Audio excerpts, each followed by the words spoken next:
Hey everyone, Reid Henrichs with Valor. And the purpose of today's video is to talk about gear dependency versus proficiency. If you look over my shoulder right here, you'll notice all these American soldiers. Minimal stuff, all the way up until you get to here. All these guys out here had one thing in common: proficiency at arms. They were able to perform in deadly force under stress. They depended on themselves, and they depended upon their fighting spirit, their mental toughness, and their skill at arms. Let's go ahead and get started. Jeff Cooper mentions the 5 attributes of a good soldier: skill at arms, discipline, valor, hardihood, and pride. Nowhere in there is gear mentioned. The 5 attributes of a good soldier are exactly what I just said. All these guys here overwhelmingly had that. And when we look at what the trend is today, it's not about skill at arms. That's not the focus. It's not about proficiency. It's about gear. It's the opposite of everything that needs to be emphasized to prevail in deadly force. It's the complete opposite. When you look at the most effective fighters in history, what helped them win the fight was their desire to win, their desire to put in the hard work, and their desire to do the right thing. Coupled with their willingness to excel, they didn't care what they had in their hands. Do you think that this guy here, World War II soldier, do you think his M1, do you think that he was concerned because he didn't have a match trigger in his gun? Do you think he was concerned he didn't have match ammo in his rifle? Do you think he got the job done? Of course they got the job done in World War II. Now this is Sergeant Henrichs coming out here, gentlemen and ladies. I'm going to tell you what you need to hear, not what you want to hear. I'm not up to fluff your feelings. My job isn't to make you feel better about yourself. My job is to give you sound advice based on decades of experience and thousands of people trained. That is my profession. My profession is to develop shooters, develop gunmen, develop people that are proficient at skill at arms and are disciplined enough to put in the hard work. That is our focus here. The reality check when people come to classes, there's no more theory. You either make your hits or you don't make your hits. And the people that do the best are the most that are willing to execute the fundamentals on demand, the ones that go home and put in the hard work, that do not rely on trinkets and widgets to help them shoot better. They simply come and apply the fundamentals. The trend in the past has always been developing skill at arms. It's been developing proficiency, but I've noticed a disturbing trend the last few years towards gear, towards widgets, towards trinkets, all that stuff, that useless, needless stuff.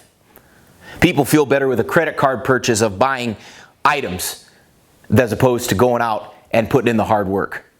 If you look at the trend here, these guys, skill at arms, discipline, valor, hardihood, pride, all of those things enabled them to win.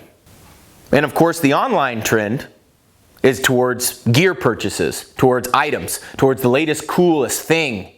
Look around the time of SHOT Show. Everybody puts videos about, oh, you got to buy this, you got to buy that, you got to buy this, you got to buy that. They don't care about your development as a shooter. They don't care about your skill at arms. It's complete and utter uselessness to the 10th degree. Now, the problem here that you're going to find is that people are going to invest their ego in their things. This is true of any hobby or of any general thing people are interested in.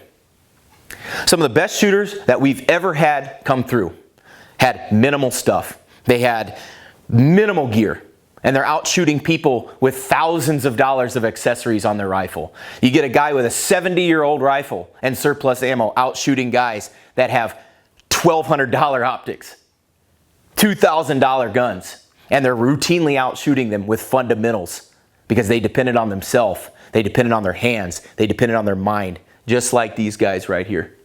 Just like these guys here. So you have to ask yourself a question right now. Do you value things, or do you value your development as a shooter? These guys here, they valued living. And they knew that the best way to continue living was to be able to execute skill and marksmanship on demand, regardless of what they had in their hands. Now, that's not to say that weapons don't need to be reliable. Of course they do. But as far as the other crap on there, you need to focus on your development. You need to focus on your training. You need to focus on your practice. You need to focus on putting in the hard work, because that's the only sure path to success. That's what we're about here at Valor. We're about developing shooters.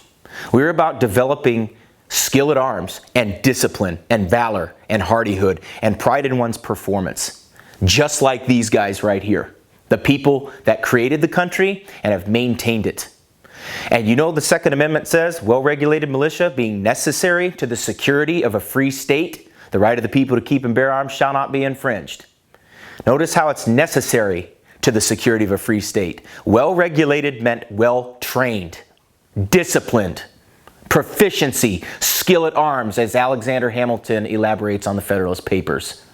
So where are you? Where does your confidence rest? Does it rest in your stuff, or does it rest in yourself? Because I'm here to tell you this, folks, in history, the most successful gunmen were the ones who were the most skilled at arms. This is Reid Henrichs with Valor Ridge reminding you, the lessons that we learn are written on the tombstones of others. We'll see you on the ridge.